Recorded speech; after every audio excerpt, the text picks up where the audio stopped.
ప్రభుత్వ పాఠశాల విద్యార్థులు పశువుల కన్నా హీనంగా బ్రతుకుతున్నారు. వాళ్ళకి కనీసం వసతులు ఏవైతే ఉన్నాయో మంచినీరు, అలాగే వాళ్ళ బాత్రూమ్లు, అంటే ఈ యొక్క మరుగుదొడ్లు, అలాగే బెంచీలు, సరైనటువంటి అంటే నాణ్యమైనటువంటి బిల్డింగులు, అంటే చెట్టు కింద కూడా చదువుకుంటున్నటువంటి చాలామంది ఉన్నారు.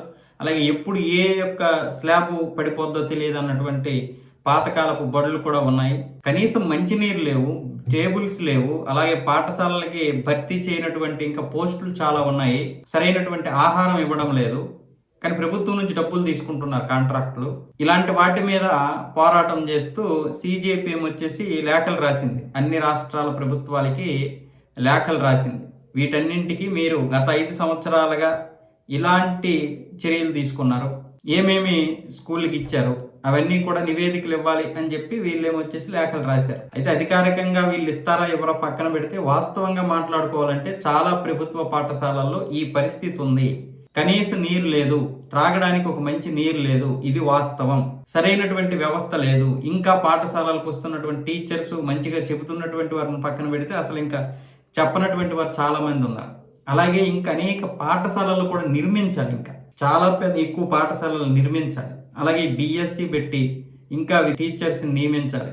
వాళ్ళకి కూడా స్కిల్ ఉండాలి. టీచర్లు కొట్టేయడమో లేకపోతే తిట్టేయడం మాత్రమే కాకుండా స్కిల్ కలిగినటువంటి టీచర్లని తయారు చేయగలగాలి. పిల్లలకి కేవలం మార్కులు, ర్యాంకులు పట్టేటటువంటి టీచర్లు కాకుండా విద్యను నేర్పించేటటువంటి, ఒక నాణ్యమైనటువంటి విద్యను నేర్పించేటటువంటి టీచర్లు కూడా ఉండాలని చెప్పి CJP అడుగుతున్న దాంట్లో అర్థం ఉంది, న్యాయం ఉంది.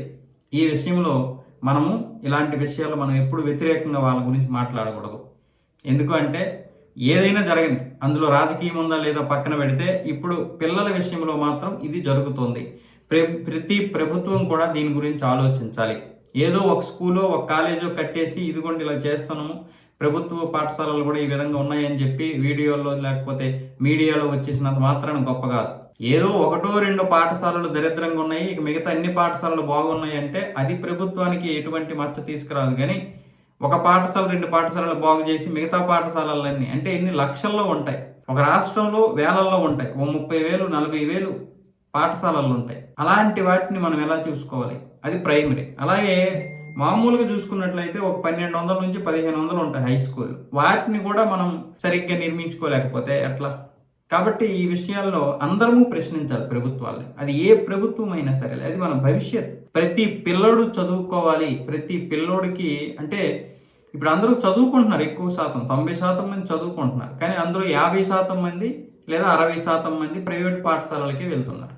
మరి అక్కడ ఫీజులు చూసుకున్నట్లయితే మరి వాళ్ళకి టీచర్లకి జీతాలు ఇవ్వాలని చెప్పి వాళ్ళు కూడా పెంచేస్తున్నారు. కానీ అవి ఎలా ఉంటున్నాయి? ఒక అగ్గిపెట్టు ఉన్నట్లు ఉంటున్నాయి. ఇప్పుడు మా పిల్లలు కూడా అలాంటి అగ్గిపెట్టెలు ఉన్నటువంటి దీంట్లోనే చదువుతున్నారు. దీనికి నేనేమి మినహాయింపేమి కాదు. కానీ చదువుకోవడానికి ఒక గ్రౌండ్ లేకుండా అంత బిల్డింగ్లో ఏదైనా జరగడానికి జరిగితే మెట్ల మీద నుంచి ఎలా దిగుతారు పిల్లలు? ఊపిరాడక ఏమవుతారు? దీన్ని మన అందరము కూడా అధిగమించాలి.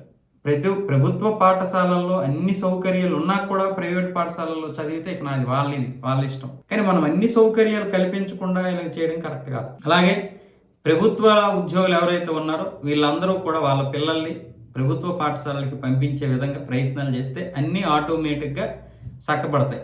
ఎందుకంటే అప్పుడు అందరికీ ఈ యొక్క దీని మీద ధ్యాస ఉంటుంది. పాఠశాలల్లో చెప్తున్నటువంటి చదువు ఎలాంటి చెప్తున్నారు, ఏ విధంగా చెప్తున్నారని ప్రశ్నించగలుగుతారు. అందరికీ ప్రభుత్వ ఉద్యోగాలు కావాలి, కానీ ప్రభుత్వ పాఠశాలలు వద్దు. అదేం దౌర్భాగ్యం.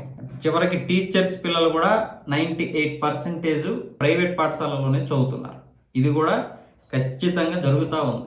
ఈ విషయంలో ఇంతకుముందు ఏదో మహారాష్ట్రలో ఎక్కడో ఒక వ్యక్తి పోరాటం చేస్తే ఆ వ్యక్తిని నోరు మూయించేశారు.